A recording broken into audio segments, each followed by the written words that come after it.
नमस्कार। आपको गणतंत्र दिवस की बहुत सारी शुभकामनाएं। आज भारत 70 साल का हुआ है और हम सब आज के दिन एक शपथ लेते हैं कि हमारी जितनी क्षमता और हमारी जितनी कोशिश हो सकेगी, हम सब मिलकर इस देश को आगे बढ़ाने के नए तरीके ढूंढेंगे और अपनी बाकी सब भेदभाव भूल के इस देश के लिए अपना पूरी लगन से काम करेंगे। इस लगन का मतलब ये है कि हम आज पे सबसे पहले अपनी शिक्षा प्रवृत्ति को बदलने की कोशिश करेंगे और उसको एक ग्लोबल स्टैंडर्ड पे लाने की कोशिश करेंगे। दूसरी तरफ हम अपनी कल्चरल और लैंग्वेज की जो रिच हेरिटेज है उसको प्रिजर्व करेंगे और हम सारे युवा को एक अपील करते हैं कि वो आगे बढ़ें, तेज़ी से आगे बढ़ें, बट अपनी संस्कृति को पीछे ना छोड़ें।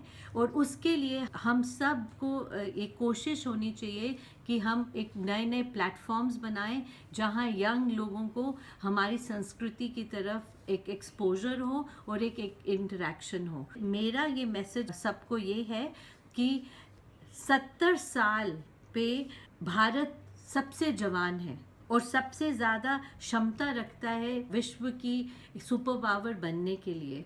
बट उसके लिए हमें अगले 4 से 5 साल बहुत मेहनत से काम करना पड़ेगा और सबको मिलकर इस सफ़र पे जाना पड़ेगा। लेकिन अपनी संस्कृति को पीछे नहीं छोड़ना है, वही हमारी धरोहर है और उसको बचा के रखना है।